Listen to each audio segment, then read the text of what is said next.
Alrighty, guys, welcome to the Tuesday live from the Arctic blast of 2024. I am on with two awesome guys. I've got John Willis from Special Operations Equipment and Tag. Tag is back from Life Done Free. Guys, how's it going?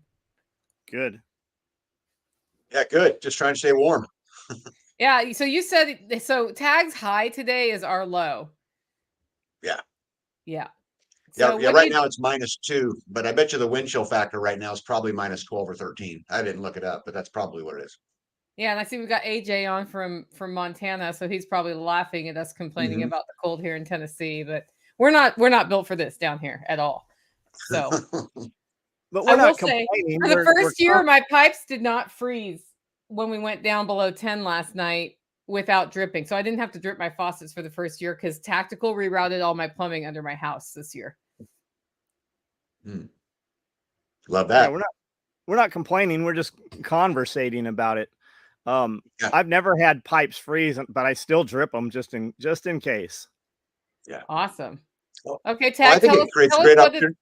Oh, go ahead. Sorry. Tell us what it's like on an off-grid homestead. And while you're doing that, I'm going to go relocate. Yeah, deal. Oh, my goodness. So, and I tell people this all the time, and we talk about this in our community a lot, but, living off grid and specifically living off grid through weather like this is really just a big training exercise. And we get to learn how to improve our systems, and we get to learn how to run them more efficiently.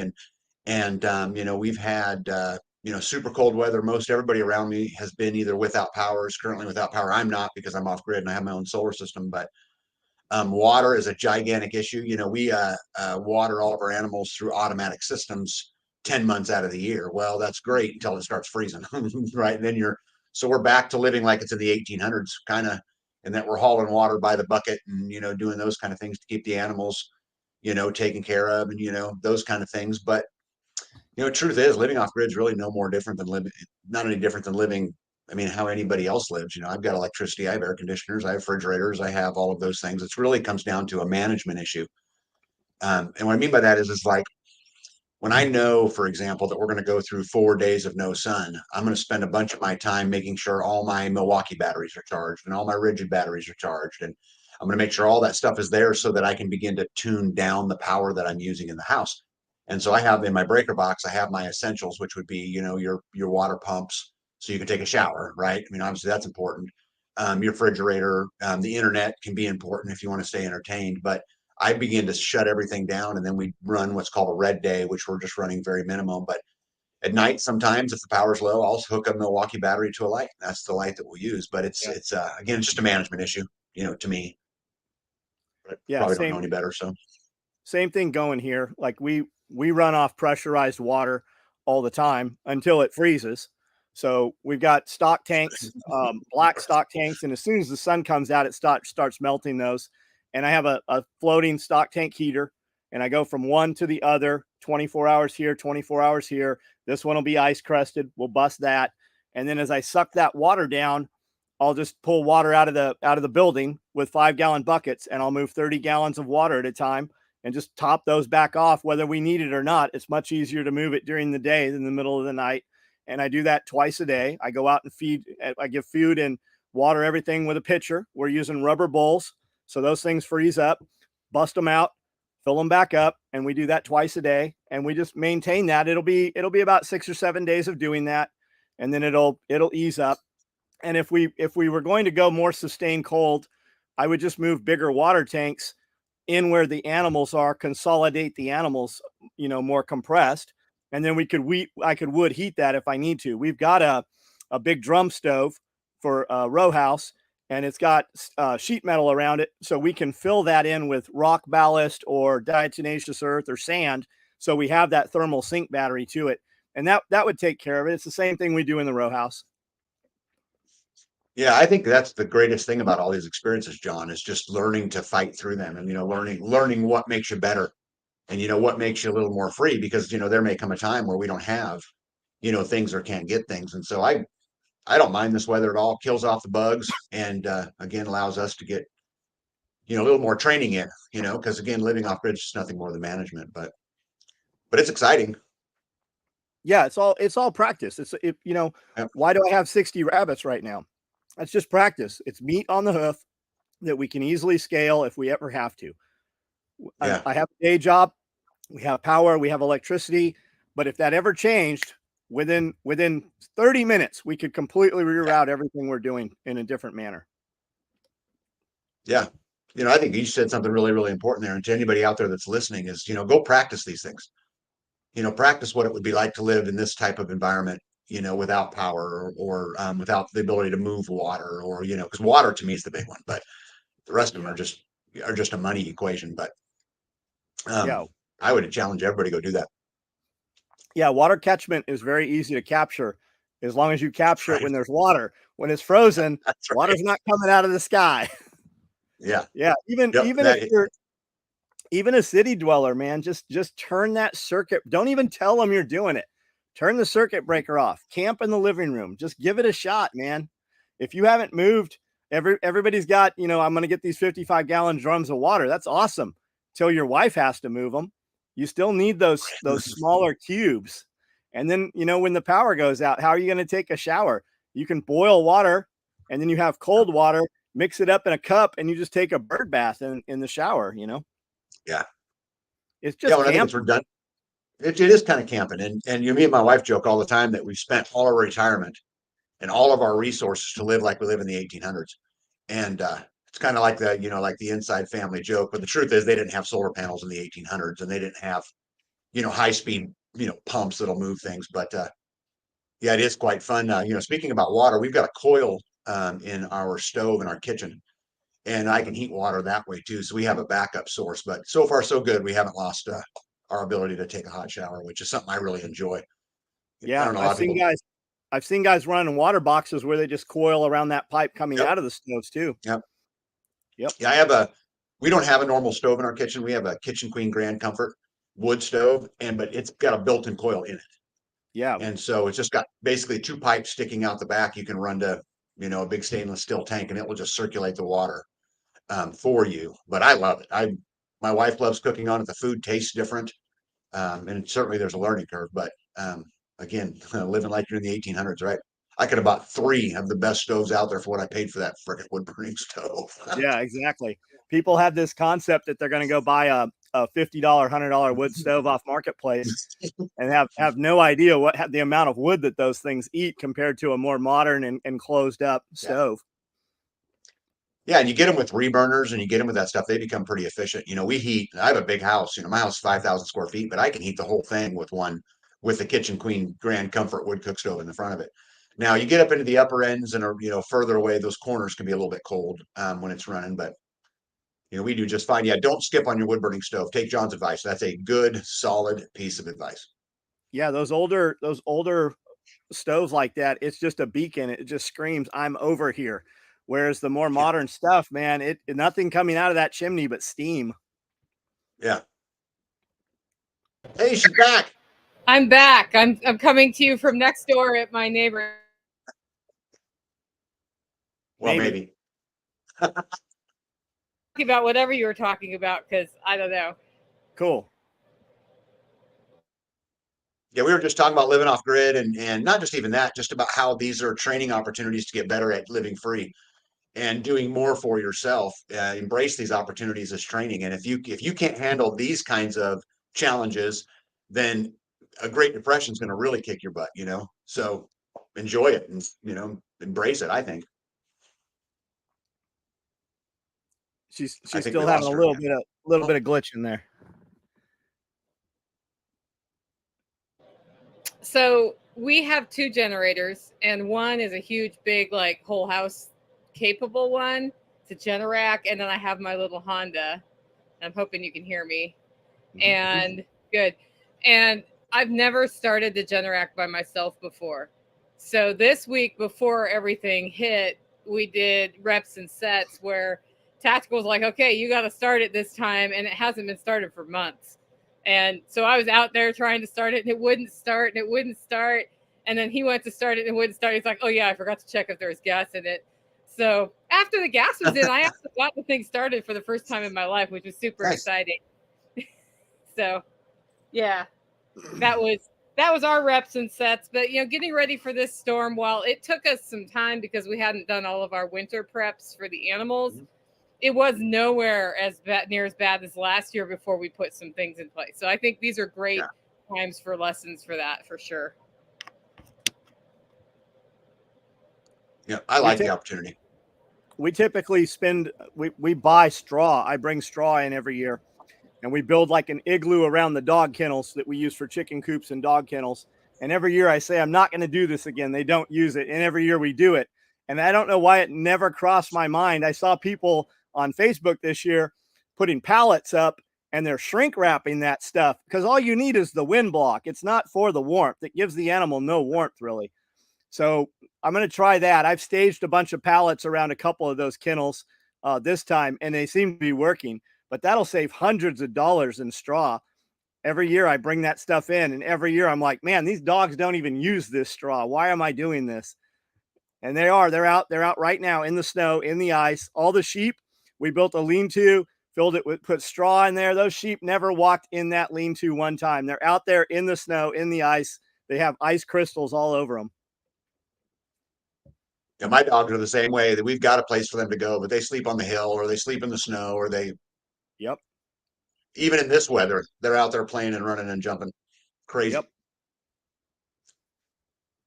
Better them than me. Yeah.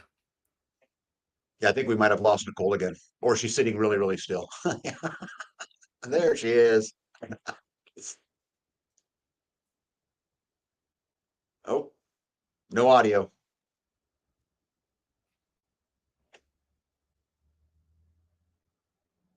Nope.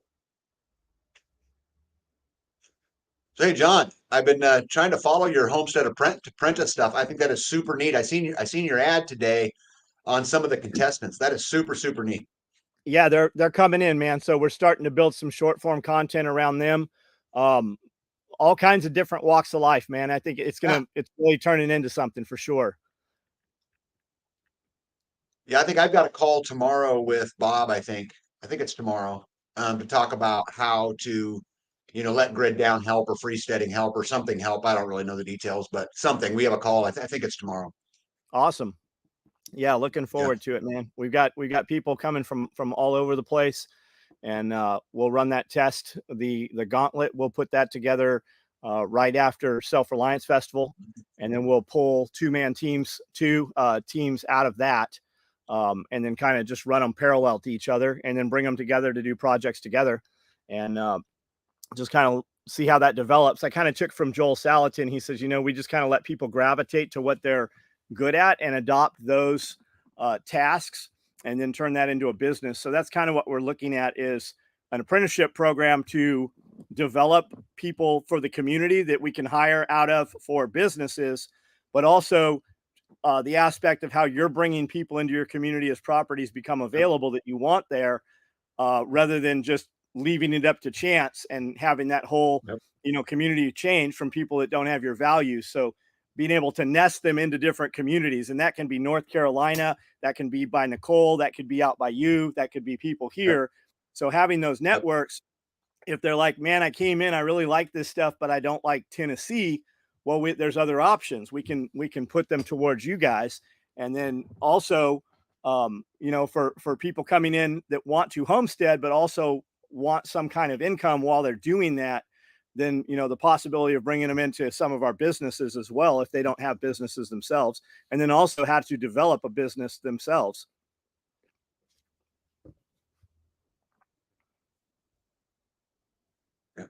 No audio, Nicole. She's muted. Yeah, you look like you're muted. Yeah, if I just unmute myself, it'd be like you could There hear you go. Yeah, it's super nice when you need a couple of stock tank heaters because it's going to be freezing, to have a little bit of cash to get the things you need when you need them. And I think you can build a homestead from scraps and nothing, and that's really awesome to watch people do that. But I can also say the couple of times where I've had something happen where money helped me out, it was also nice to have some money to deal with things, debt bills or whatever. So I love how they're pairing that, how John, how you're pairing that people need an income too. And I think it benefits anybody who has a business in a rural area with finding people who do good work, which is also a challenge. I watched your job post with much interest in the last 2 weeks or so on Facebook, looking for sewers and all of the crap people are giving you. And how many people have showed up from that ad to sew? Zero local people have showed up. We've hired 2. I made another posting last night, and it's the same exact shit show that the other one was. Not a single person has showed up. I said, look, we will hire you. Your pay depends on your ability and your skill. And if you can't sew and you want to learn, if you come in on your time, on your own time, we will teach you. And the only thing they're focusing on is that we're not paying them to come in on their own time. Not a one of them said, hey, I can sew.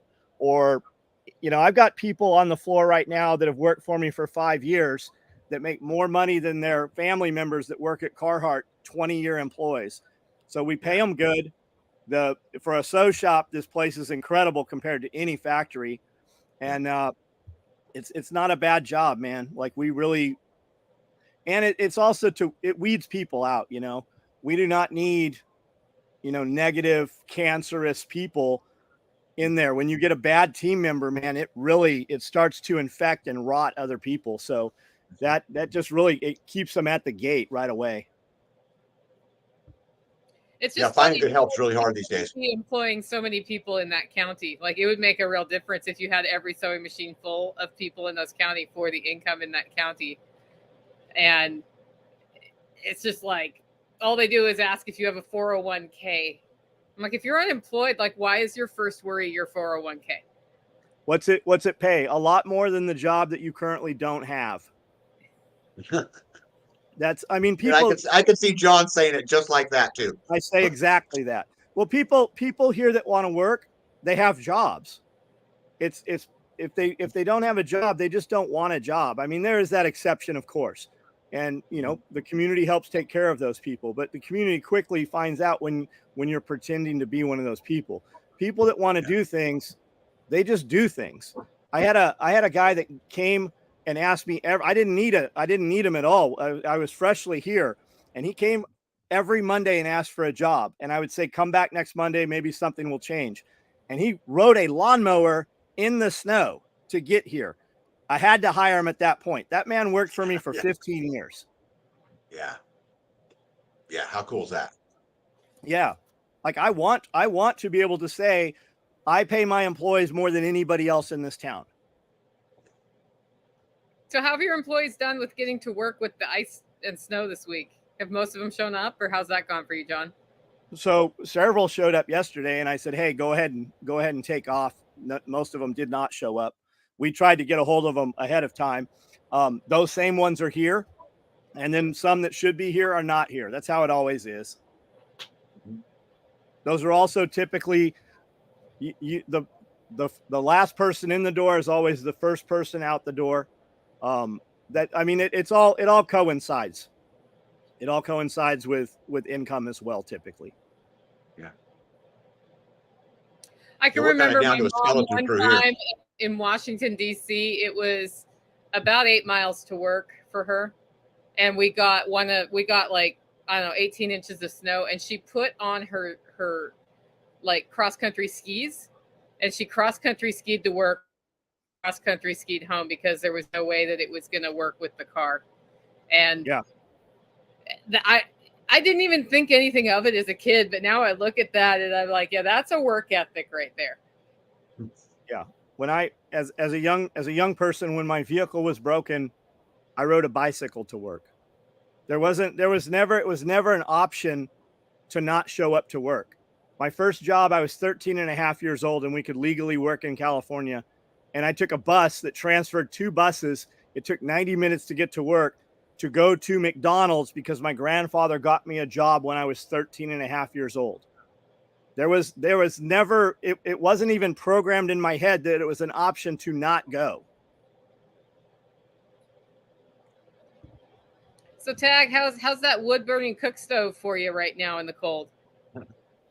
Yeah, John and I were actually talking about this earlier. It's awesome. I heat a big old house with it, and my wife cooks constantly on it, and I'm spoiled completely. And You know, she's the backbone of the homestead. And so, yeah, I couldn't complain at all. I love that it's got its own water source. You know, you can heat water with it. I love that it heats the house. I love that, you know, when we get trapped in the house with my snow bunny, she has, you know, two choices: put up with me or bake something. I mean, pretty hard to beat that, you know.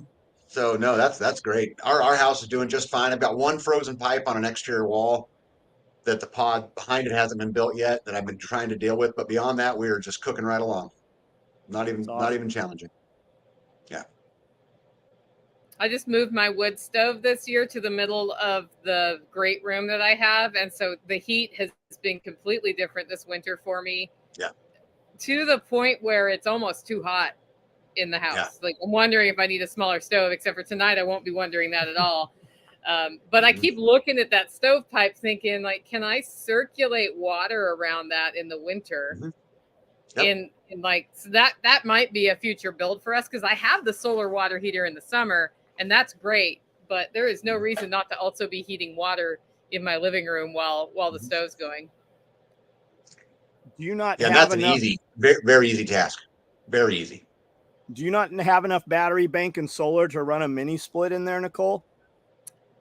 So the solar system's on the cabin, not my house yet, but I have no, I don't have heating or cooling installed in my house after the big remodel. So, and a mini split's going in before April. I'm ordering it in about 2 days so it doesn't arrive while I'm out of town, because I want to be here to help deal with it. But I have a mini split recommended by Hack My Homestead that he says just sips energy, and then that will also heat and cool. The wood heat for me is so much warmer feeling than electric heat through one of those, that for me, the mini split's more of it's a summertime thing. So it cools the house. And then also, if I were to get the flu, I don't want to have to deal with keeping the wood stove going. And I use one of those in my roasting shack. I have a mini split. So that thing I've had on, it still roast coffee. And if it gets too cold in there, I have to do 2 roasts before it's warm enough to actually achieve good tasting coffee roasts. Got it. Yeah, we have mini splits on our house too, and I use the Mitsubishi because they're the most efficient I could find. But we don't use them in the winter for heat at all. We just use them for air conditioning and then for a dehumidifier in the summertime, primarily. And really, dehumidifying in the summer seems more important than the cooling. Yeah. Like, I run we're pretty in lucky. my room. Go ahead. Sorry. I'm just saying we're pretty lucky to have so many options to do so many different things. You know, we're not, not locked into, okay, I only have one way to do things. But go ahead. I was just making that comment.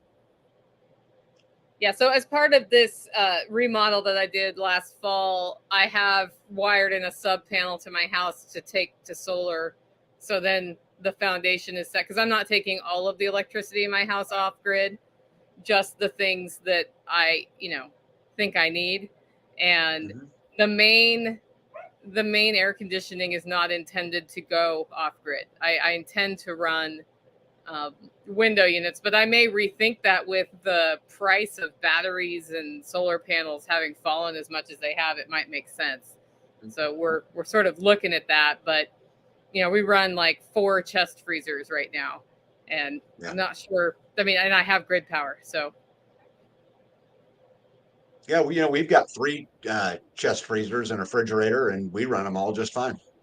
They don't really take that much power once they're cooled down, right? They just run a little bit here and a little bit there. They're not running, all that much continuously, but you'll be able to run them. And battery prices and solar prices are coming way down. I could put my system in today for half of the cost it cost me 5 years ago to put it in.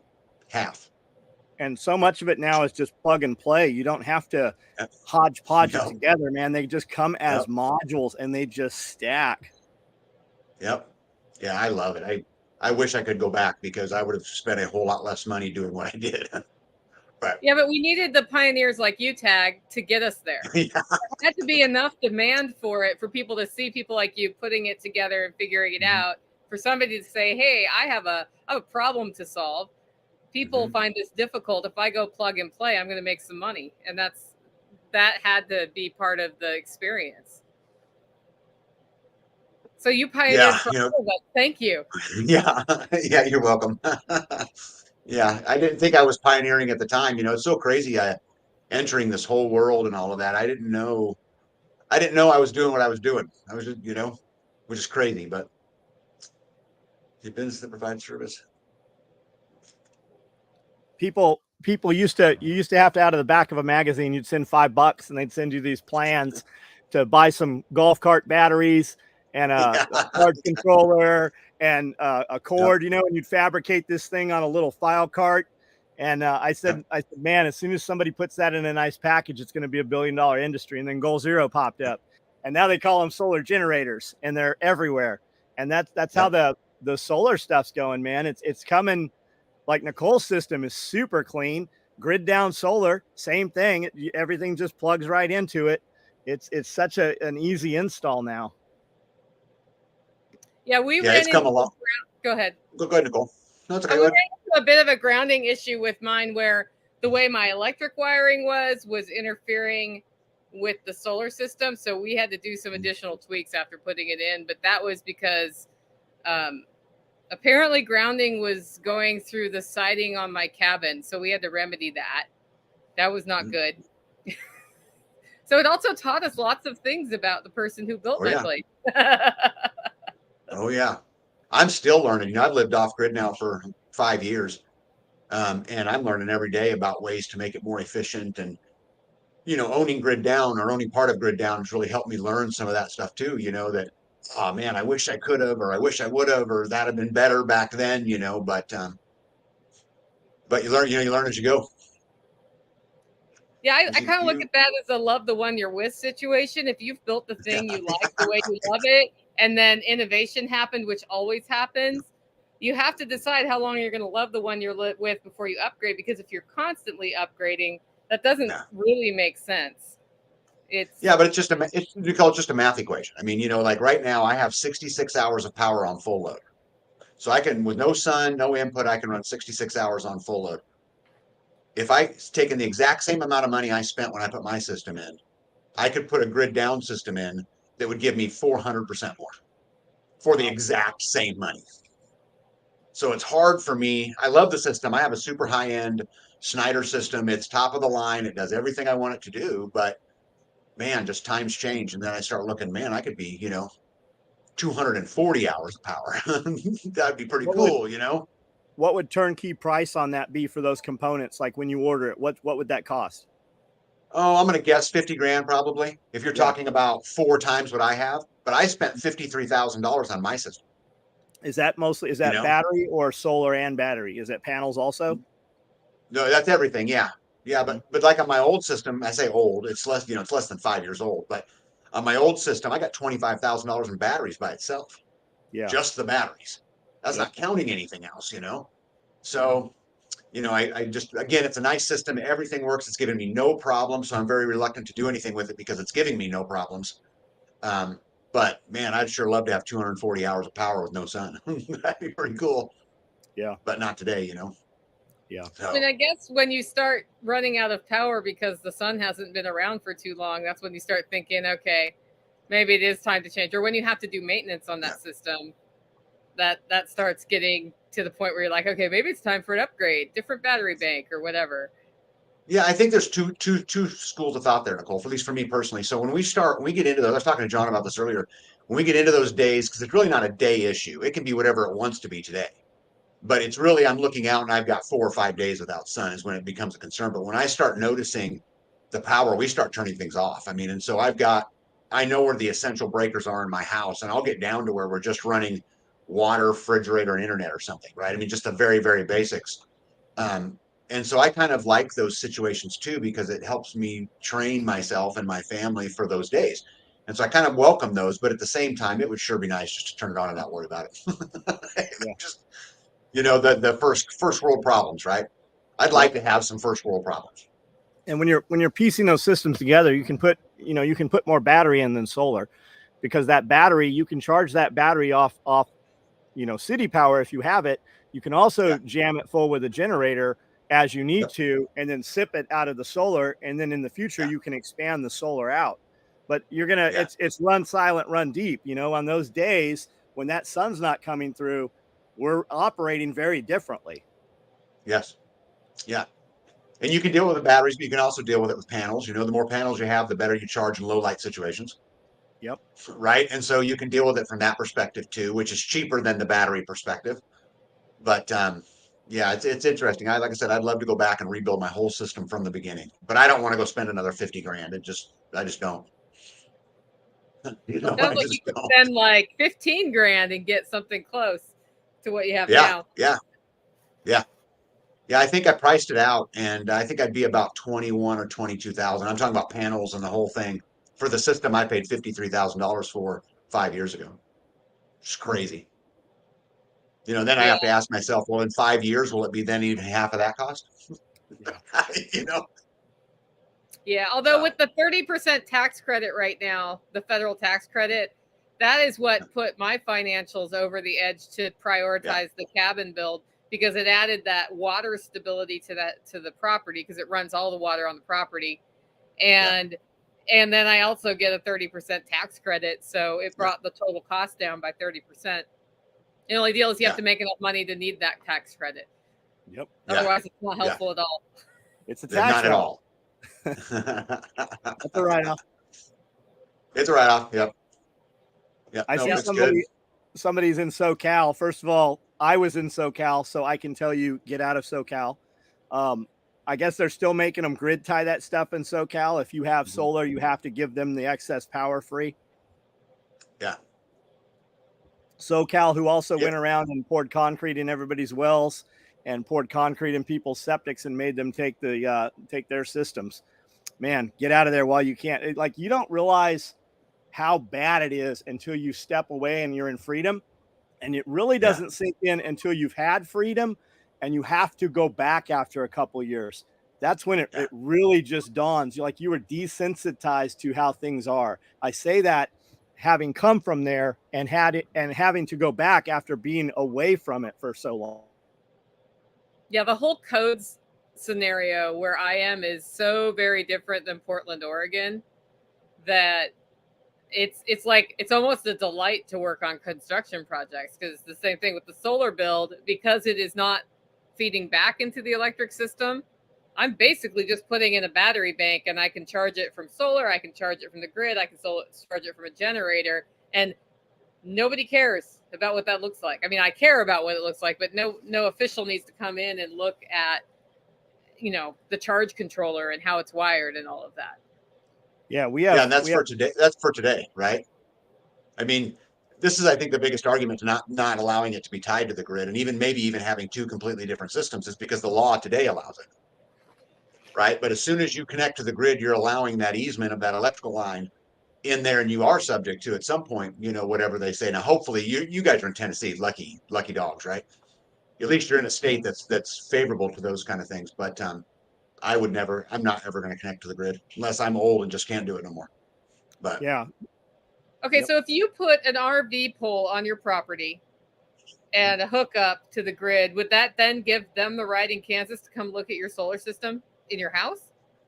if you connect the solar system to the grid, okay, so where you're selling power back or there's that connection there, yes, 100% gives them the right to come in there and say what you can and what you can't do. And you give them the easement all the way to that electrical meter, right? If you actually look close at the paperwork, it's 6 feet on either side of the line that they dug up. That's their easement. They don't need a warrant. They don't need any of that stuff. All they have to do is come tell you that they don't like the way you voted. And so because you've used too many energy credits, that you're going to shut you down. And I don't have my tinfoil hat with me today, or I'd wear it for you guys, but that's what I'm opposed to, which is why I won't do it. I just don't. I don't want the strings. I don't want the stroke. We have no codes or zoning here. For the most part, we do anything we want unless it's a septic system. And then it's allowed versus able, don't ask, don't tell kind of stuff. We have, ours are all perked and they're all legit. You know, the guy came out. But you had a bunch of people move in. They sold all their overpriced houses on the coast, came out with fistfuls of money, bought 100 acres of property, set to build the McMansion. And the contractor's like, Roger that, 5 years. And they're like, whoa. So they build these tiny houses, and all the power companies were coming out, setting poles and energizing them. The mobile home industry saw their sales tank, got with the governor, and the governor leaned on all the power companies and said, hey, if it doesn't have a Department of Transportation number, you cannot energize these sheds anymore. So you can have $100,000 tiny house on wheels and you can strap it in. But if there's not a dot number, you can't do any of these Eagle building conversions anymore. So the workaround is you just solar them. You just put your own system on them. Yeah. They have nothing to say other than they won't give you power. No problem. Yeah. Better off in the future for you. Yeah. Now here's a question: have we discussed the agricultural tax exemption? I don't think we have today. No. I don't know what it is because I'm not using it. What is it? Do you know? Tell us about it. Are you talking about registering as a farm? Is that what we're talking about? So I assume that's what he's talking about. We are not. I am partially commercial, partially residential. I have no farm exemption here. I've been told over and over, I do not have enough property to be registered as a farm. So yeah, in Kansas, theory, you have to have at least 20 acres. So in theory, get a friend, use his ID, and that'll at least negate your taxes. But if you're paying tax on the front, that's a tax write-off off the back. If you have any kind of income, you just need an accountant. Whether you pay it now or you get it back later, it's the same thing. Yeah. Yep. Okay, it's a question for Tag. Do you use the wood stove in the summer to cook or use an outside grill in the summer? Yeah, so no, we do not use the wood stove in the summer because that would cook us out of our house. Oh my goodness, that would be horrible. So we have an outdoor kitchen right outside the regular kitchen. And so my beautiful bride goes outside and cooks on the outdoor kitchen during the summertime. And that's, if you look at like the pioneer homes, what were those called? Dog runs or dog trots, cabin with that breezeway. And that was that outside cookway. We eat ribeye. That's what we eat probably twice a day, almost every day. We eat ribeye. And I've got a camp chef thing outside. It's a griddle for doing pancakes. I thought it'd be cool for prepping. It's set in a box for 10 years. And then we opened it up and got the mice nests out of it. And man, that thing, I can have it to 700 degrees on cast iron in 2 minutes. Hit it literally an 1.5 inch, 2-inch ribeye. 1 minute here, 1 minute here, and then just tuck that thing in the oven or just put it on more cast iron at a lower temp, man. In under 5 minutes, we've got dinner ready to go. Yeah. I have to admit, I used that thing like every night leading up to Self-Reliance Festival last time. I was just like, I'll just eat a ribeye every night, and then I won't be hungry. Yep. Yeah. And it runs on propane. I've got 100 cylinders, and in literally in 2 minutes, that thing is melting most pans. It's incredible. Yeah. I like it when we get to cook outside. I like it when that time of year comes around, although I don't get much baked goods, but you know, which is a big thing for me, but she can get out and, cook just every meal like anybody else does, just does it outside on the outdoor kitchen. Now she also has a processing kitchen, a separate building that's all stainless steel, and that she can go in and cook if it's the weather's bad or whatever it is. But I would not be heating up my house when it's 100 degrees outside. No, thank you. It is way better not to can in your house in the summer. Yeah. Yeah, I'll tell you, I built her the processing kitchen because I got tired of her. My wife likes to render lard. And so she gets 3 of those cook pans going in the kitchen, and oh my gosh, it stinks. And so she thought that I was going to be all nice and build her this kitchen, but the truth is I wanted the stink out of my house. So I built her own building to render all her lard. So, because man, she makes all the soaps and lotions and all the potions and stuff, and so we did it that way, so I don't have to smell it. For people running city power or power, you can put 3 crock pots right outside. Just run those things outside, man. Never even smell them. I also learned that lesson the hard way by making lard inside my house one time before I started doing the crock pot method outside. It was like, because once you've started, you don't want to stop. No. And so then you're like, I have just cursed myself to 2 days of this smell or however long it takes. Usually takes me about 2 days. So. No thanks. I started really looking at getting one of those giant cast iron cauldrons so I could do lard outside over a fire, but the crock pot method's way easier. Yeah. Yeah, she uses turkey roasters, basically. I'm going to make myself look dumb here because I don't really get involved in cooking much, but they're basically what you put a turkey in. She's got 3 or 4 of them, and then she just, every time we butcher a cow, She just renders it all down, and she'll use it in all kinds of soaps and all kinds of stuff throughout the year, and cooking oils and all kinds of stuff, you know. So she don't go all the way through the processing. She just gets it all down into the oil, and then she'll freeze it or whatever it is, and we'll use it through the year. Nice. But, Yeah, those Yeah. turkey ovens are awesome for a canning kitchen for Yeah. that reason. And then it makes bone broth out of the bones really well, and you can just set your temperature. And the third Yeah. thing is it cooks down your tomato sauce nicely. Yeah. And then you don't have to like sit there over a stove watching it, making sure it didn't get too hot. It's a good set it and forget it tool. Yeah. So I keep 3 of those around too. Yeah, that makes sense. I guess the only thing you better before, huh? About purging all your extra clutter, but those are not on the auction block. Those are staying. Yeah. Hey, I got a question for you guys on homesteading. So what are you guys doing with all your extra eggs? Like, we're making dog food out of ours, but you have anything else you're using them for? Yeah, so all my employees get eggs. We put them up by the time clock. So my employees haven't had to buy eggs for 5 years probably. But when we get a lot, if they're dirty, if they're nasty eggs, we just break them right over. I'll give them kibble just to put the eggs over. Other than that, my dogs eat mostly like we kill old chickens off, roosters off, or rabbits. I've always got rabbits, and we'll just take and thump one on the edge of the cage, and we just feed them. They'll eat whole. When you start feeding raw, you'll take a pair of scissors, cut that belly open to get them to start. Once you do that once or twice, your dogs will take rabbits. Now that can't be an inside dog, obviously. It gets messy, but we'll kennel them up because they'll be food aggressive over the raw animal a lot of times. But yeah, the eggs, man, we just crack them right over. Or like this morning, I had frozen ones. We'll just give them to the dogs, and they'll just carry them around like popsicles. Yeah. Yesterday, I had a pocket egg, and I then did not have a pocket egg. I had to wash my down jacket. I always forget about pocket eggs. So that was a disappointment. I haven't had extra eggs tagged for about 1.5 years because we've been doing a flock reset. So we're going to have them this spring. The last time I had them, I freeze dried most of them. And then other ones I scrambled and froze because when we do our spring workshop, we go through about 250 to 300 eggs. So I'll put them in 20 eggs per bag. They can heat them up in the sous vide to serve to people as scrambled eggs. And that works great. I actually have 2. Yeah. I found 2 of those bags in my freezer audit, and we'll be eating those in the next 2 weeks just to use them up because I'm not serving people 2-year-old eggs from my freezer. Yeah. But yeah, I kind of miss extra eggs, you know, when you've gotten past all the deviled eggs as snacks and eating the eggs. Right. And then, bad ones go to the dogs. My wife takes them and puts them back in an egg carton, stacks them 4 across the bottom, 4 across the top, and puts 8 dozen in a sun oven.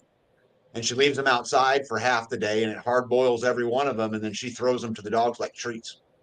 In the sun oven. But I would like to. Yeah, it actually works really good. I'd love to freeze dry them, but we don't have a freeze dryer because I'm concerned about the power usage from a solar perspective, because those things you can't interrupt the cycle. And so if I could shut it off at 7 o'clock at night and turn it back on at 9 o'clock in the morning, I'd be more apt to buy one, but we haven't as of yet because of that. Yeah, we did hundreds of, like Amanda said, we did hundreds of them last year. Typically, if we're running that thing, I'm running protein typically in there.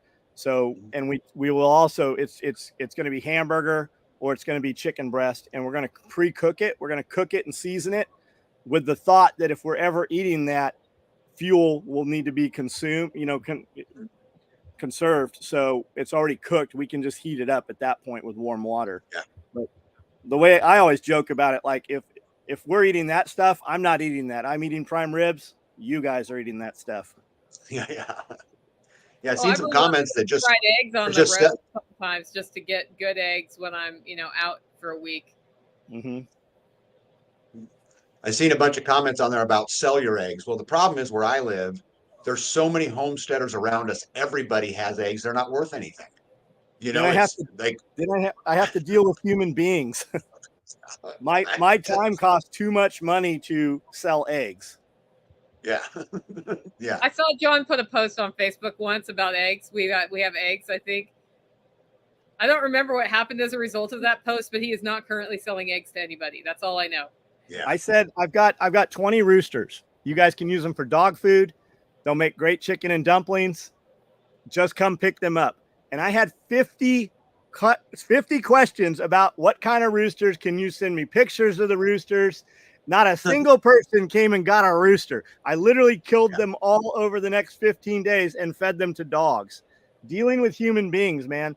I would rather if I put a rooster up for $50, I'll have some dude show up to buy the $50 rooster. If I try to give it away, it's 100 questions. Yeah. Yeah, no thanks. Yeah, I stopped giving things away online. I actually, as part of my purge this month, put things up for $10 and $20 that I didn't want to have to actually haul off to the garbage. So somebody would buy it and I didn't have to deal with 20 questions. And it totally worked. Like the sofa walked off for 20. The person who showed up turned out was a neighbor. And I'm like, I only put a price on it because I didn't want to have to deal with questions. You can just have it for free. You get the neighbor discount. Put it out the road with a price on it, with a sign, and somebody will steal it. You won't have to worry with it anymore. Not my road.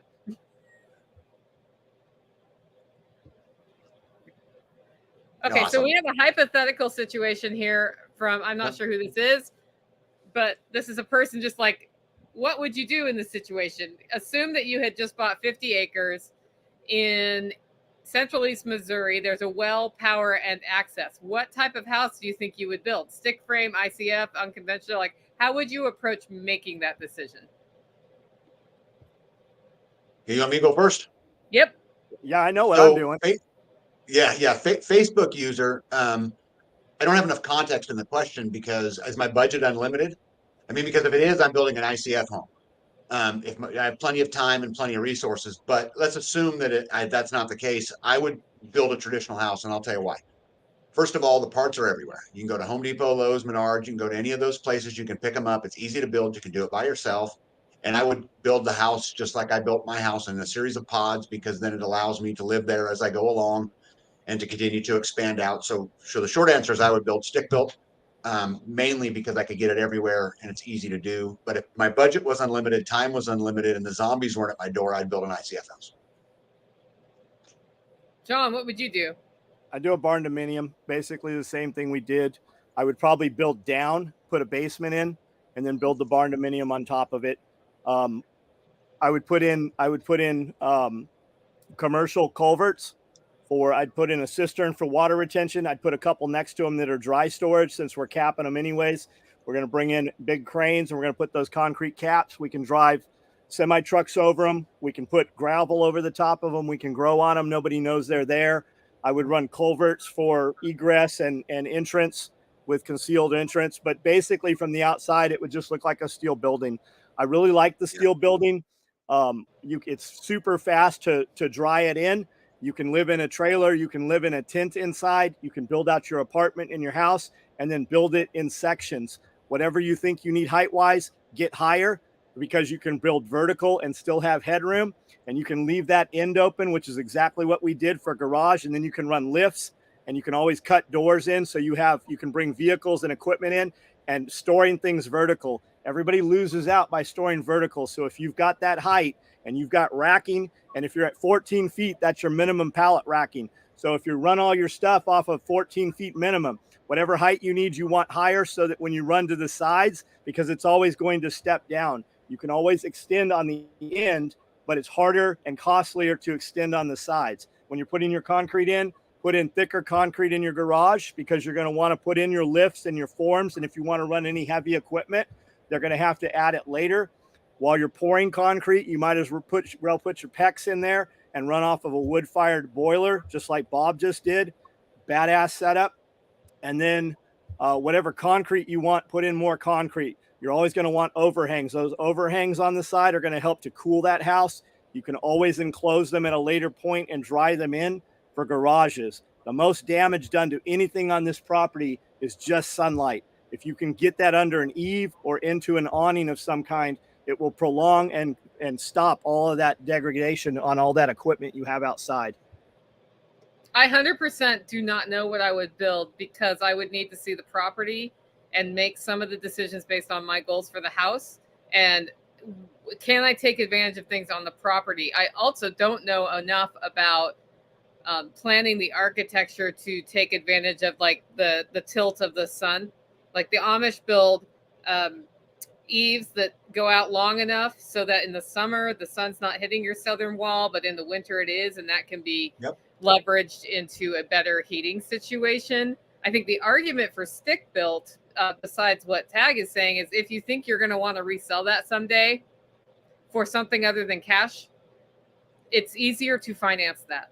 So it's easier for the person to buy it to do it.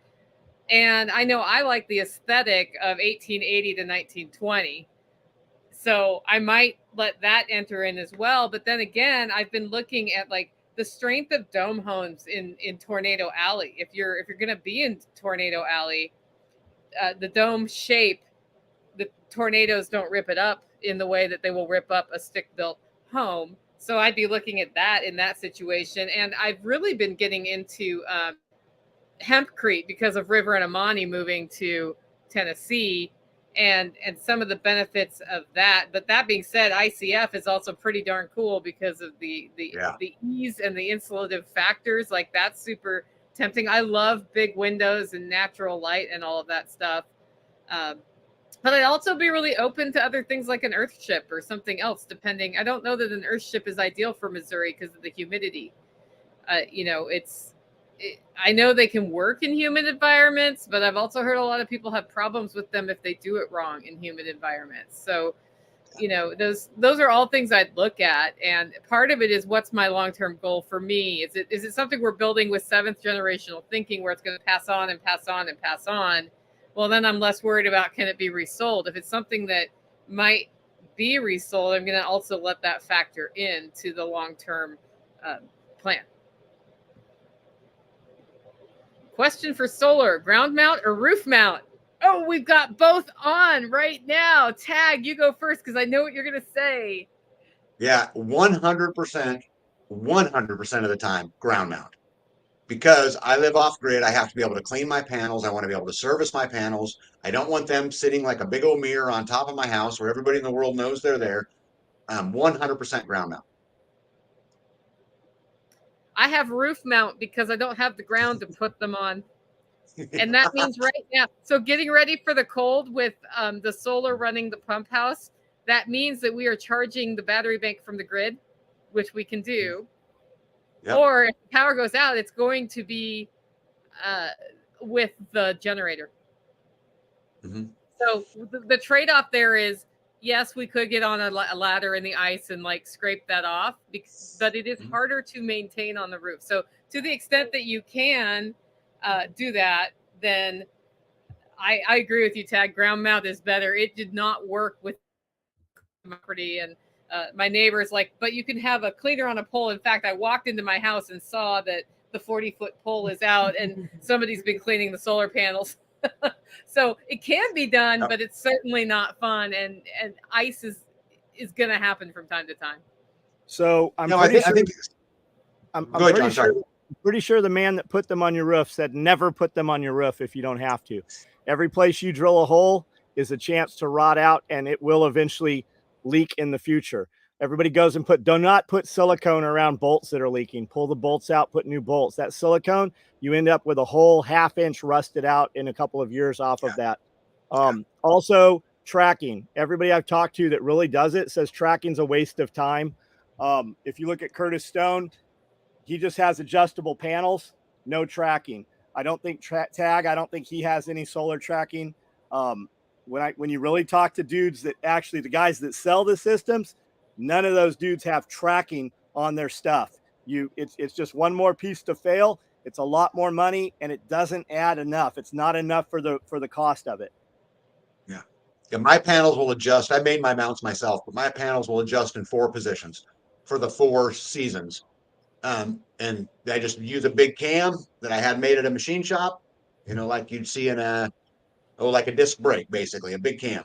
And it just moves to 4 locations. That's it. And it's done. But I think something Nicole said was really important, which is all of these questions, there's a whole bunch of depends in it. Because do you have the room? As Nicole didn't have the room. I would rather have solar on my roof than nowhere. Yeah. 100% of the time, right? I mean, so it depends. What are you trying to accomplish? Like, I will never have grid power. So because of that, I don't have that as a backup. Just this last snowstorm we got 6 inches of snow, and my 5'4" beautiful wife was out there with a big long squeegee cleaning the solar panels off because that's our source of power. And so I think it just depends on your needs, and it's maximizing what you have. If you have grid power, use it to your advantage, and if you've got a big southern facing slope, use it to your advantage. So I think it just depends on individual need a lot. And where you want those solar panels is never where they need to be. The further you put those solar panels from those batteries, man, I bought 50 feet of not wire to push power like that, just to tie two buildings together. I bought 50 feet of direct burial, 3 wire. And I don't remember what it was. It was $700 for 50 feet of wire, just to run power from this building to that building. That's not even to move power like that. I've got 10,000 feet of building. I would love to have those panels on the roof because that's a lot of panel. It all takes up room, and that's room where you can drive things and you can plant things and you can build things. Yep. Yeah, I use my racking to park my lawnmowers underneath. I park equipment underneath my solar panels because they're up about, the shortest ones are up about 5 feet. The tallest ones are up about 9 feet. I just park stuff underneath them, stack wood underneath them, store PVC pipe underneath them, stuff like that. It's a good idea. Yeah, if I build a carport, it might be a solar carport. Right. See, I think that's the point right there, right? Is make use of what you have and think about it from that perspective of how can I get the biggest bang out of my buck? Because we're all in different situations, every one of us. And, I get so much sun, you get so much sun. And so I think the situation is just different, but I think someone said it earlier, which is it just takes planning. Yeah. Sit down and maximize the resources you have, I think. Yeah. I find it helpful to pay a consultant to help you with that plan because they're going to know things you don't, and they're less emotionally attached to thing X going in location Y on your property, where they can say, okay, you can put it there. This is how that increases the cost, or that's how it decreases the effectiveness. If you put it over here, it's going to be better. And when we emotionally detach from the property, we can do that. But it's faster and easier to pay somebody to help me figure those things out, which is why I do that. Totally worth it. Yeah, well, the good news is if you're in this world long enough and you have enough connections, you always have somebody to call. There's so many smart people out there. I can't tell you the number of people I've met at Self-Reliance Festival, for example, that I talk to all the time now. They're calling me about something and I'm calling them about something, whatever it is. But that's a good thing. Keep asking questions. Because I don't think any of us know it, Nicole. I don't think any of us have it 100% right. I don't think so. No, we it's funny. I've been homesteading for 17 years now. And I'm still having the mind blown moment when I watch some other homesteader who's been at it for a year figure out how to do something 10 times easier than I've been doing it for 17 years. Mm-hmm. It's hilarious, but it's, you do it the way you learn it, or you do it the way you figure out, and you do it that way because you do it. And then somebody else innovates and it's way easier. The addition of the electrical canner into my life was awesome for me. I have 70 jars of bone broth put up because of that, because I can just do 4 jars at a time and I don't have to bring out all the equipment. Game changer for me. It evolves too, right? What's best for me right now definitely would not have worked for me, and it financially wouldn't have worked either 7 years ago. Yeah. And a lot of times you have to do that. You have to go through the difficult things in the beginning and the more tedious things to get to a point where you can do that. Best thing to have done on this property was to bring in a bulldozer, clear it all, and start over and put it where we want it. But I'm not going to do that. I mean, but that would have been the way to do it, right? But financially, that wasn't an option. We can with big equipment, we can push high points into low points and make everything usable. But that leaves a hell of a scar for years too. Yeah. I think John made a super good point right there, which is we have to understand where our piece is on the board. Right? That's the first step of all of that. Where are you? And that's great advice, John. Great advice. Well, I did that, man. We came in the first months here. We were here with loppers and small chainsaws. We bush hogged this whole entire property with 3 craftsmen riding lawnmowers because a tractor wasn't even in. When I bought the property, I couldn't afford $1,200, much less $120,000. A tractor was not at all happening. We were lucky to have a couple of pair of loppers on some days. Like we moved and mucked out. Amanda and I came in here with a little John Deere tractor, and I couldn't really operate it very well. And really all we did was shovel goat shit into the bucket of the tractor, and the tractor was just an expensive wheelbarrow for a while. And we did that every weekend. Her and I out here just mucking out pins. It's so funny when you do what a great part of the journey, though. And then you realize, I mean, you get a tool, an automatic tool that can make it easier, how much faster it is, and you're like, whoa. Force multiplier, right? We would have a big dump truck would come in with a grapple and drop off hundreds of rail ties. And I would have 5 guys an entire day, 40 man hours, moving rail ties and stacking them up. I do that on a Sunday in a couple hours with an excavator with a thumb. And nobody smashes their hands. And that it's all a force multiplier.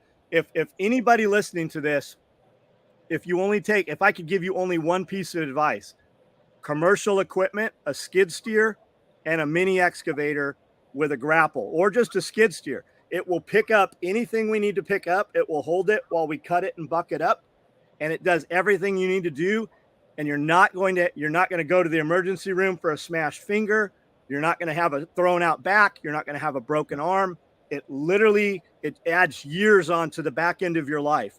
And you can use that thing to make money if you ever have to. Hey, was that a dig on Tactical constantly like smashing his thumb? No, I've had almost all of the meat out of the ends, literally looking like a lobster tail filleted open. And I've broken all of these fingers over several times over my life. Yeah. Every time I say I've been at an emergency room, my buddy David says, which finger was it this time that Tactical smashed? So. Yep. And we never wake up in the morning and go, I think I'll go to the emergency room later today. It's the furthest thing from your radar. But just having the proper equipment or just access to it. If we had just rented bigger equipment in the beginning, even though it was more expensive, it would have cost so much less in the long run. Yeah. When we built our homestead, the very first tool I bought was a skid steer. Yep. Very first one. Yep. Because I knew that my back's only so strong. And I took this from you, man. You said, I always buy enough that it comes on pallets so I don't have to move it by human beings. And when are you ever...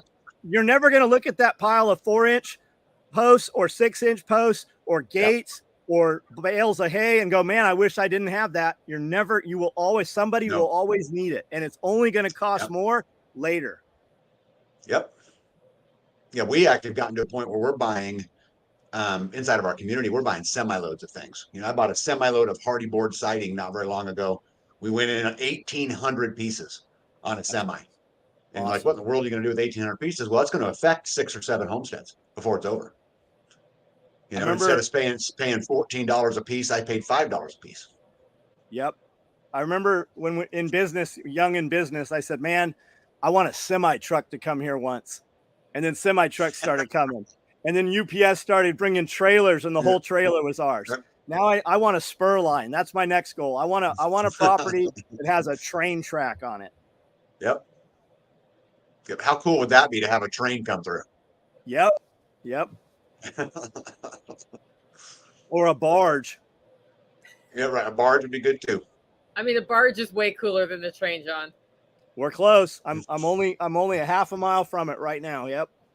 Yeah, you got to get that property across the street from you so you can get there. Yep. I didn't realize how close the water was to where you are. We're like, I know it's down the road, but it's just like literally on the other side of those other properties, isn't it? Yeah, we're 120 feet above it. We are the hill. So they don't flood. I like that. The SOE Express. I like that. Yep. That's from Luddy. Yeah, if we have that, we can do train rides at Self-Reliance Festival. Yeah. Yep, John could be the next John Reardon from Atlas Shrugged. Apple Shrub. Yeah, that's a little inside joke with a couple of dudes that are on here. Somebody didn't know what Atlas shrub was, and they're like, apple shrub. Yeah, we just need elephants. Yep.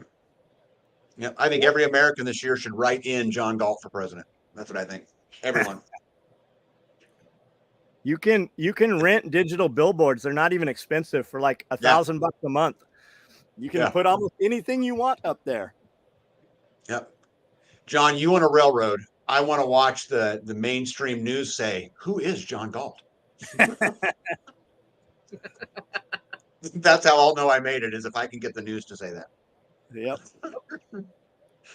Okay, so a question for me. Did the house down the road from you sell for the asking price, or is it sitting like houses are here? Background on that is somebody listed a 3-2 near me on my road for $529,000 with 4 acres, like steep as could be and rocky, and an easement instead of a driveway that touches the road. Trying to tap into the people who are stupid and buying real estate from other states and don't realize the value of real estate here. And the answer to that is no. Shockingly, it has not sold. But it was really cool that it happened, because Tactical and I had a visioning discussion about the Huller Homestead that led to the cabin he lives in now will become an indoor classroom and canning kitchen. And he's going to build somewhere else what he wants to live in. So that was kind of cool. But last I looked, it had been price reduced to $509,000, and it's been on the market for like 3 or 4 months now. So when you pull comps in this area, you can't finance that. You're not going to get the appraisal. That's the core underlying issue there. So they need somebody who pays cash and doesn't look at real estate values. Most people who have enough cash to do that are going to look at the real estate values. Like, I don't know who that person is who's just like, whatever. And it's not that cool of a house that you're like, oh, the Brady Bunch was shot here or something. Like, there's some intrinsic value. So most successful people don't make dumb decisions. That's why they're successful. Correct. Owner finance. You only pay 5 times as much. Well, that's how those little $10,000 lots work, right? Owner finance, 20% interest. That's how those guys buy hundreds of thousands of more acres. Because they sold the same fast pieces. About ejecting people who don't pay too, because then they get the property back and they've gotten the payments the whole time. That's part of the game. Yeah, if you want generational wealth, man, you build storage units. It's the same thing. People have an emotional attachment to something they don't want to see. They will pay forever, and when they stop paying, you can sell all those contents. It's the same thing. With treacherous property, with steep property, you can go in and bore and put in piers. They can be wood, whatever, and you can build awesome tree houses. You can build decks and glamping sites. Those are great. There's a guy out east Tennessee here. He has 23 rusty ass truck beds on his property with old like old camper shells, not like camper shells. And people rent that shit out, and his occupancy is like 75%. Like, it's insane. The money Brandel, my video guy, was telling me about it. I'm like, there is no way. And he pulled it right up, man. It's legit. Is it because it's like the experience, or is it just hikers? Like, what's going on there? I don't know. There's plenty of rusty shit around here we can rent out though. So maybe it's a stepping stone. Maybe they'll appreciate the better one after that. I don't know. But he's moving them, man. People are buying. There is a customer for every single product. All we have to do is connect them. Yeah, that's crazy. Although East Tennessee, they might be near the AT. Maybe. I mean, maybe for a hiker, it's better than the tent. He's in. I think it's in Crossville. Crossville. Collierville, wherever that Buc-ee's is over there. That's Crossville.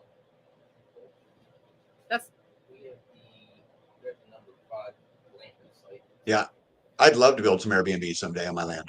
Would love to. You could totally do that too. You already have the draw, right? You are the destination. Yep. You guys are the Disneyland. Yep. That's all you need. That's what I constantly, no matter what you are, your most valuable thing is audience. If we can identify, if you just show, I like pocket clips on flashlights, right? It could be the craziest thing. There is an audience for everything. And if you have that audience captured And then you invite them out. You can Airbnb. We can come out and do a content creator weekend. It doesn't matter. Yep. All you need is the audience, and then you can figure out the monetization on it. And it'll allow you to make your dreams come true. I was just told that Smithville, Tennessee has the number 5 glamping site, probably from Hip Camp. Oh, on Airbnb. Is it in the country? In the country. And there's nothing in Smithville. Like, we have a cool lake, but somebody just put that together and marketed it well, and people go for the experience, I guess. Yeah. Yeah, they just come in as long as you can connect with them, man. Whatever they're in Nashville for, how do you draw them there? Like, what are people coming to Camden for? TAC response, SOE, used to be duck hunting. There's some good hunting still, but I mean, what are people coming? And they do. They come all the way here. They fly into Nashville. They fly into Memphis to come here. Who would have ever thought that? James Yeager put that on the map, you know? And when he said he was going to do it, people said there's no way that would happen. Yeah. There's a dude that flies in every 90 days from Japan, lands in Nashville, takes a class at TAC Response every weekend, and then flies home. I've seen guys from Israel, Norway, Sweden, Finland, Germany. I mean, you name it. Guys are sending dudes over here to take classes in Camden, Tennessee. Well, and it's such a nondescript location, tactical response. Like, it doesn't jump out at you as this big thing, right? Yeah, people you used to you walk. have to be looking for it to find it. People would walk in, and the same thing here. They walk in, they're like, I didn't know this was here. That's on purpose. We know. Yeah. Hey, by the way, all of the comments tag you clean up good. Oh my God, tag. Those are hilarious, by the way. I texted Tag because I had sent him the info for the show, and usually he gives me a copy or something, so I know he's gotten it. And we scheduled this, I don't know, a month and a half ago. Yeah. It was a while ago. And so I texted him nervously about half an hour before the show, like, everything's good to go for today. He's like, I'm in a suit. Yeah. Somebody. I got meetings to be in today. Go ahead. Somebody said there's an Airbnb that's a grain silo. I got a buddy of mine who builds custom homes around Tennessee here. And he said that farmers get money to get new silos. So a lot of them will give you the old silos if you just come take them down.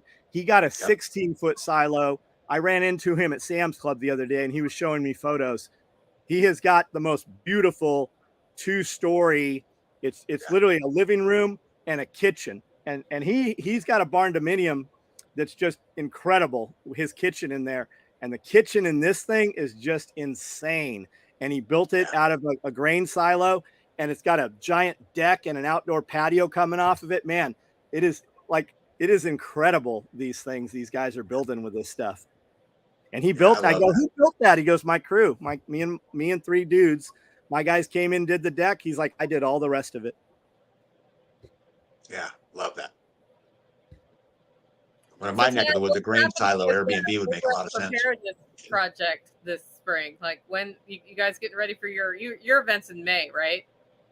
Yeah, it's the first week in May, and it's Patrick and Bobby are hard at work at it. I don't play a big role in it anymore, other than I show up and bring beer or whatever. But I don't play a big role. But yeah, they're all set. I think they got all the speakers set. I think they pretty much have everything done. They're just waiting for the time, to come and that'll be that. And that's actually interesting.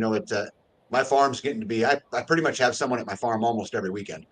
And as we get closer and closer to those events, it gets busier and busier and busier for B and I. But we love it. I think it's absolutely, awesome to watch people grow through that. And it's like getting all the kids back home. This time, though, too, right? Yeah. What's that? You're at a new location this time. Yeah. So they moved it because the place that it had been, really about 300 people is about all you're ever going to house on it. And so they moved it to a lake pretty close to where the old one was, but this one will house several thousand. So yeah, they moved it to a new place. Yep. So the people you're hosting leading up to the event, is it to get ready for the event, or are they just coming out to check out your system, or what's that about? Yeah, so there are people that I've met through, and actually many of them at Self-Reliance Festival. There are people who come out that plan on tending the week of the Midwest Preparedness Project, but some of them have already bought land out where we're at, and they're going to be out playing with their land. Some of them are just coming in to just learn how to live this way. And just friends that I've made along the way. I speak enough around at different places. Last year I was at like 12 different events and met all kinds of people. And so there's, this next one, I got people coming down from Michigan and some from Florida and some from South Dakota and Arizona and all these places. And I like it because I think what better gift I can give than, encouragement and, that push to live free and to take responsibility for your own life and stand on your own 2 feet and quit looking for other people to help you, and I think if I can give that gift, I've accomplished something. Yeah, that's cool. That's a good way to give back to the community too. It's amazing what a night's lodging and showing people around your place can do for somebody, because they see that it's possible. Yeah. Well, and I think the other thing they see is that it's real. And it's easy to see on what's going on camera, right? But when they come and show up and see, oh my gosh, like this time of year, my wife is carrying 5-gallon buckets of water right now. That's a fact. My house, because we have lived in it, we've been kind of trapped inside for the last couple of weeks, isn't quite as tidy probably as it normally would be, right? And you got wood, 2 cords of wood stacked on a back deck, and you've got that it's real and not everything's perfect. And we make mistakes and we have blunders too. And my wife, I was giving her a hard time on Friday on our live because she froze a water pump and broke it. And I told her a week before this, I said, drain that tank. The weather's coming, get that tank drained, get that tank drained. And she said, oh, I've got a few more days. She didn't want to have to carry water. Right. And I'm like, drain that tank. You're going to blow it. And then guess what? She blew the pump. But like I told everybody on the live on Friday, I said, I'm not going to spend a minute worrying about that. What a great lesson. I'm proud that she tried to push it to limits. It didn't work out so good for her. Now I got to buy another $200 pump, but it's real and it's raw and we make plenty of mistakes and nothing is perfect. And I have chipping paint in places that I haven't dealt with. And I've got stuff stacked on pallets and I feel like I live at, Sanford and Sons sometimes, but it's real. That's my everyday, man. We never unwater the aquaponics system. We let it run. The pipes crack. As soon as it freezes, as soon as it defrosts enough to start running, we close the valve. We chop it out. We glue the new section in. We know exactly how to fix it every time it breaks. We've done it for, 6 times now. And I do. When I hear the pipe, when I hear that pump screaming, I'm like, I better turn that off. And then something breaks. We don't ever know where the break is until it dethaws. And that it's always like Sanford and Son. It's funny you say that because I say that all the time. Yeah. Like I used to, about 90 days, I'll be thinking, okay, SRF, I got to start cleaning things up. And then about 30 days, I say, okay, 30 days, I got 30 days to clean stuff up. And then a week ahead of time, I'm like, why are we pretending? Let's just show them what it really is. Yep. And that's what they come and see, man. It's just real life. That is everyday life. Yep. Yeah, I put on my to-do list today, clean my floor, because this weather, the amount of, I don't even like just stuff from the wood stove, but just the animals tracking it in, it's going to be a Herculean effort to get that clean. I feel like the floors in the country are never clean. Even if you take your shoes off on the way into the house, the floors in the house are never clean. No. And the dust. I understand why dusting was a daily task 150 years ago, because every time you open your wood stove, like a cloud comes out and goes and gets on your stuff. So. Yeah. I had, you guys know who Kirkston Dirkston is? The YouTube channel. She's got like 1 million subscribers. She likes to go out and show odd and interesting homes. Anyway, she contacted me and said, hey, I'd like to come do a video on your house. And I said, that's great. I'll contact you when I have everything cleaned up. Because, man, I got shit everywhere. Drives me crazy. I think I saw her. She went to a fire tower at one time. I think I saw her do that one. Yeah. Yeah, my house is super unique, and because I built it in pods and there's a crow's nest that comes out of the top of it and all that. And I'd love for her to come do it because I think the story is neat, but I can't while I'm living in the Sanford and Sons life. I've got to get those pallets picked up. But they're on pallets. I can move everything.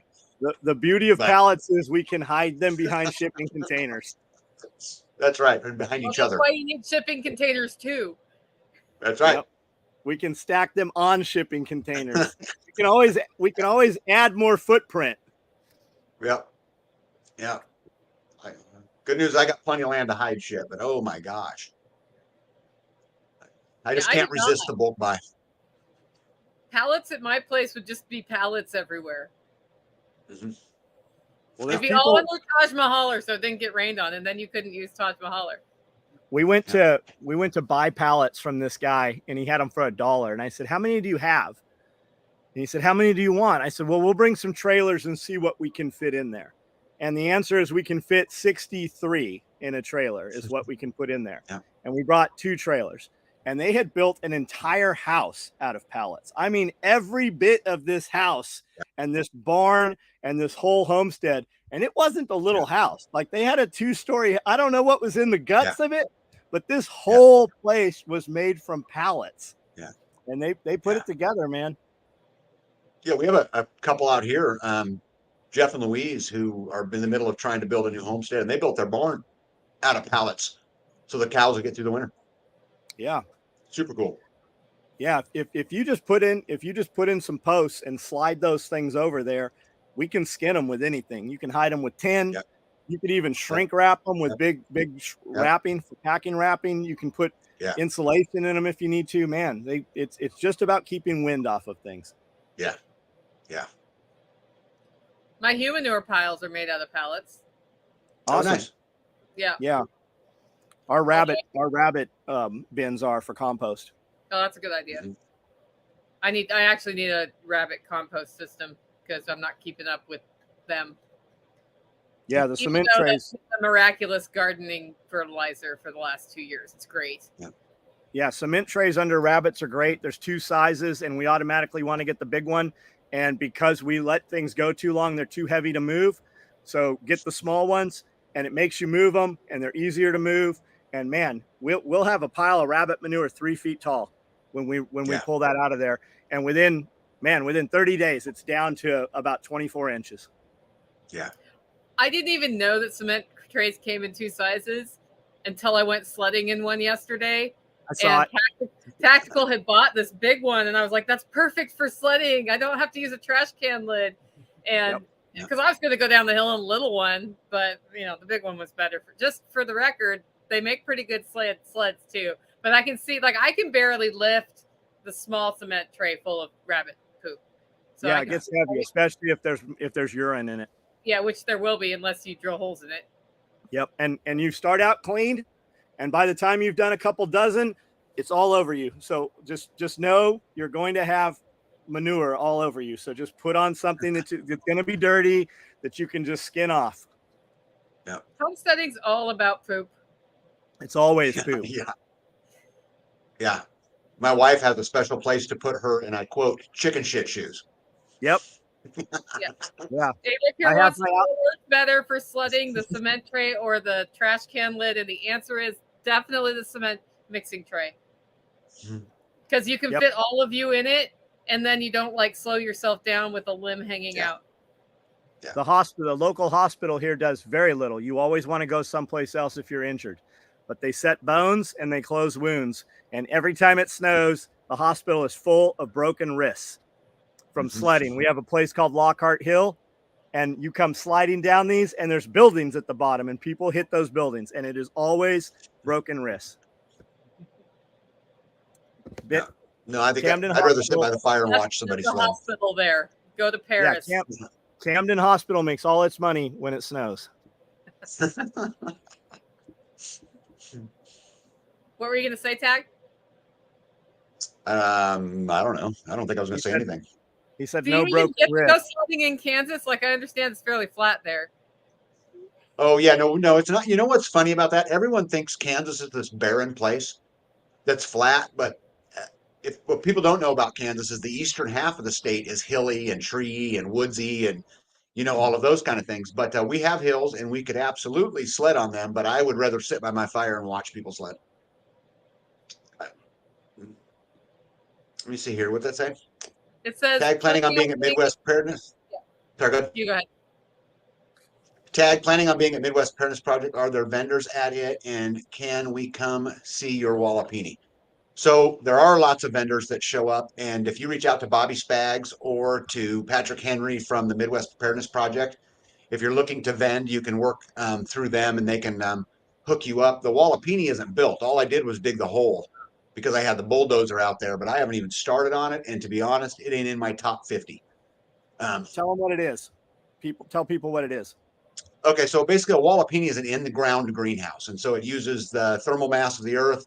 It uses geothermal to heat. And if you go look at a video called Greenhouse in the Snow, it's a guy up in Nebraska, which is way north of me, growing citrus in them.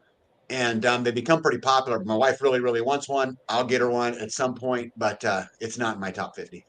But yes, you can come see the farm. Check out Archicopia. There's a dude in Canada that's got one. It's enormous, and he's got banana trees in the middle of the winter. We've got a guy. Yeah, somebody said Henry County Hospital's nice. It is. That's the Paris. It's 30 minutes away. It's very nice. Over in Paris also is a guy, our guy, Tad, our heat and air guy, Tad. He's a lot more than that.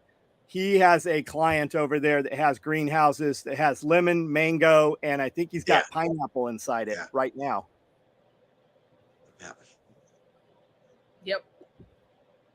Hey, Alabama says, I thought Kansas was like Tennessee with no trees. I actually saw trees when I was in Kansas. So yeah, lots of water. You get on the eastern side of the state, it's very hilly and full of trees, lots of water. The western half of the state is barren. It's just prairie for as far as the eye can see.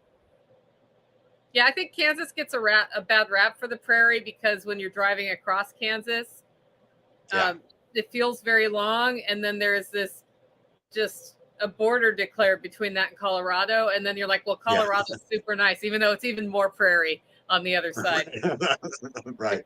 You know, Colorado has the Rockies, so they kind of get out of, you can start to see mountains in the distance when you come over the border. So yeah. That's kind of what I like about Kansas, though. You know, not a lot of people even consider it. And I mean, everyone that's moved to Kansas said, I never even thought of Kansas, you know, and so I kind of like it that way.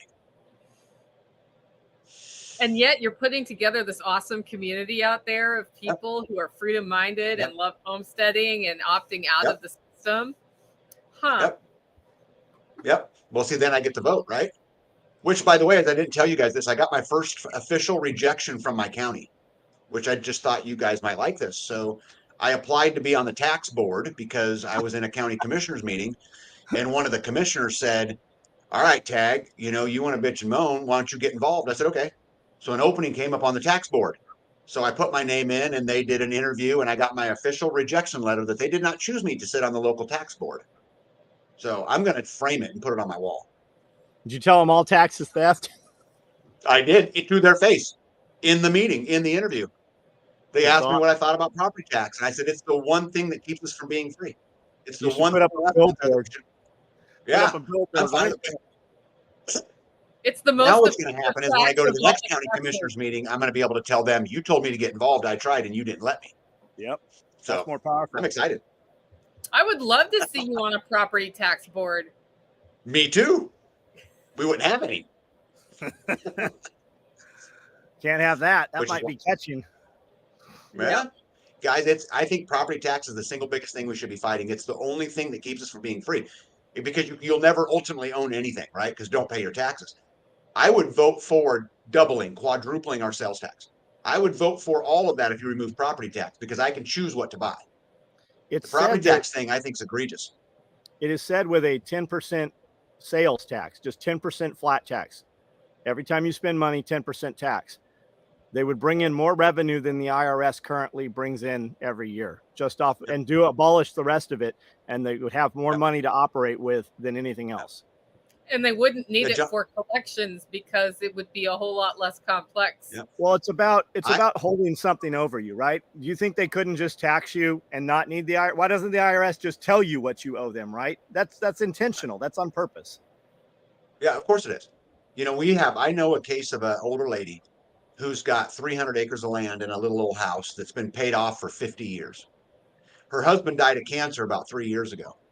And she's struggling keeping up with the property tax. And she may have to sell the family farm that's been in their family forever because she can't pay property tax. That is egregious. That lady paid that house off. There's no reason why her property taxes should cost her more in the end than her house did. This is ridiculous. Of course it's on purpose. Yeah, it's ridiculous, and it's a fight we need to be fighting. And I talk about this a lot on my lives all the time, and I'll ask your audience the same thing. What did you do last year outside of your own circle to spread freedom? What did you do to actually forward the movement? And if the answer is nothing, yes, you got nobody to bitch at but yourself. Yeah, Like I brought up in a forum about property taxes in Tennessee that if they would just start by locking you in at I came in, I bought my house, it was whatever, $350 a year for my taxes, which I know sounds really cheap to people, and it is. And it's part of why I bought that house. If you locked me in at that rate for the rest of the life of the house, I could at least plan for my future. But by reassessing me every 2 years, that just goes up and up and up and up. I've got a property in Nashville that's tripled in taxes since I bought it. Yeah. Well, with all the elevation in real estate right now, they're raising everybody's property taxes all across. Do you think they're going to downward depart that ever? No, of course not. Yeah, those taxes never come off. They said in Texas, over 46% of the taxes paid by Texans are for things that no longer exist. Horse and buggy tax, cobblestone tax, like shit that doesn't, it's not even a thing anymore. Yeah. Well, this lady, because someone had made comment that the community should come together. The community did, and she's not going to lose anything yet. But here's the problem. There's going to get to a point in time where they keep pressing and pressing and pressing because you'll own nothing and be happy, right? And they're going to continue to press these revenue issues and these taxes issues. I may get to a point where I can't afford to help anymore. Yeah. Yeah, here they hit you with property tax here, business property tax. I've got 3 buildings up the road that when we moved in here, we just left everything. So they look through the windows and assess, and I pay that shit every year. I have it over there. If this building burns down, my employees will go to work on Monday at the old building. We left it there. We still pay. The electricity's on, everything's on. And they assess a tax. They came in here and said, "Can we look upstairs?" And I said, "Oh no." And he said, "What? Why?" I said, "You don't have enough guns." And he said, "What?" I said, "Oh, you don't have enough guns. You cannot come back here. As a matter of fact, you can leave here and don't ever come back here." So they assessed whatever they wanted to assess, and we just pay it. Yep. And I talked to my lawyer, and he said, "John, just pay it, man." He said, "It's not even worth messing with. Just pay what they want, and they can go away." Yeah, again, it's another form you fill out, right? In January, you get the form saying, "Tell us what real property you have, and then we'll assess tax on it." And if I run my LLC, Nicole Sauce Industries, I get assessed tax for this computer that I'm on that I use for the business, right? And the office. And if Hollow Roast Coffee is a different LLC and I use this computer, I get tax assessed for this computer a second time for that business. So it's not even like you're taxed on it once and that's it. They'll tax the same stuff multiple times to get their stupid fee. I remember being on the phone with them like, that's retarded. Like, that's really stupid. And they're like, that's just how it works. Okay. Yeah, but it don't have to work like that. Right. There's two kinds of people. There's the person that people seek out. They want to buy a product or a service or a good. If my tooth hurts Saturday, I am more than willing to pay that dentist anything he wants to see me on Sunday. Right. The other type of person, the bureaucrat, would you ever go to the DMV if it wasn't for the threat of a gunpoint, right? We buy the car, pay the tax. We pay the registration, pay the tax. We buy the fuel, pay the tax. If we just stop going, a cop will stop you. You'll go to court. Don't go to court. They'll send guys with guns, right? That's a bureaucrat. We only use those services because of the threat of violence. You need to assess which of those people you are. And if you're one of those other people, you need to figure out how to become one of the other kind of people. Mm-hmm. If you have a job that only exists because they make people use your service, that's a problem. Yeah. Yeah, they use drones here in this little tiny middle of the nowhere place. They fly drones over the property. If you put a shipping container down, they want to charge you for it. You put gravel down, they want to charge anything you do to improve your property. And by the book, that's not supposed to be the case if it's not a structure, unless it's on a foundation. But they do. They raise the property taxes every year. Yep. And I think we should all be paying our taxes under protest, which is the form you fill out there at the county courthouse, and do it every single time and get in the fight and go to your county commissioners meetings and be a pain in their ass. Or become the county commissioner. Even better. That's what Mike Shelby talks about from Forward Observer. That's one of his big things is you have to be available. You have to be active in your community, know your neighbors, and drag them to those meetings. There is some crazy shit going on. Until you hear it with your own ears, you won't even in this little town, middle of the nowhere. You would never, if you didn't hear it, you would never believe it. Yep. Yeah, but what your town needs to do, John, is the government officials need to allocate funds to make a roller skating rink. I understand from you. That's the number one comment on the local Facebook page. We need something for the kids. I literally said, I go, what'd you just throw a dart? How did you get here? And some of them are like, yeah, kind of. What happens is this is the most impoverished county of all of Tennessee. So you get the DNA job. That means your uncle or your cousin worked at the factory or worked for the wildlife authority or the water department, the water authority out here. So those are the dream jobs. Most kids leave. They want to become a movie star or they join the military to escape here. People have left and now living in these cities with these jobs as a barista at 40 years old, they can't afford to live. So they migrate back home to what they knew as being the lower cost place. And they want to bring all the nonsense. How come we don't have a roller skating rink? How come we don't have a billiards hall? And I always comment, that's a great idea. You should totally open that.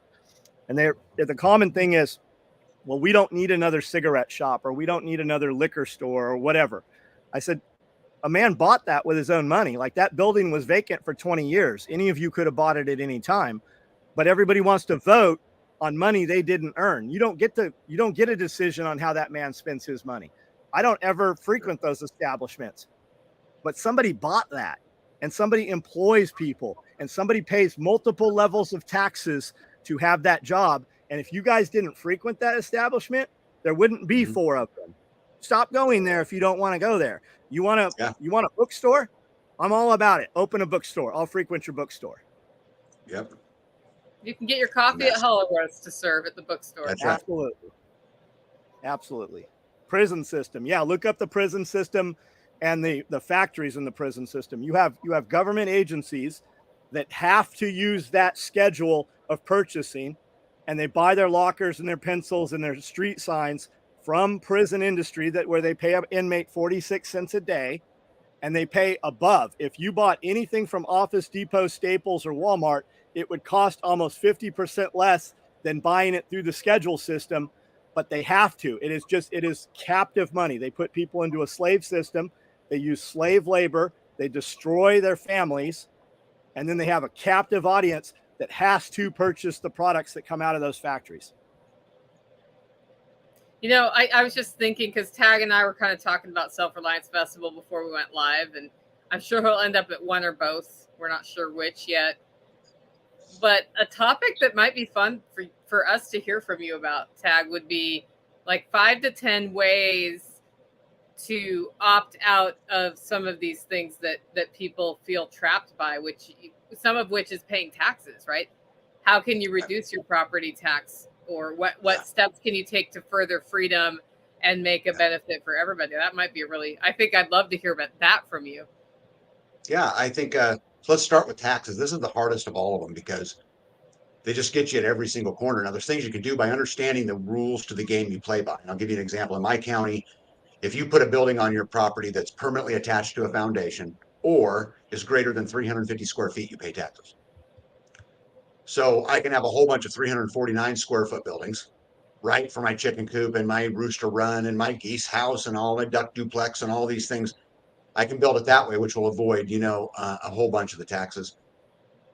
But the tax, again, is the hard thing. This is why I think it's the fight. And I'm in the fight for property taxes. I think it's the biggest fight we're going to fight. And I'm going to be a pain in everybody's ass until we change the rules and or I die. I guess either one of those will happen. But so there's that. But I think the other thing is what I always tell people to do is you got to understand who you're asking permission from. And it's so important to understand. John mentioned earlier about understanding where you are and knowing where you're at on the board, right? So open your checkbook. who do you write payments to?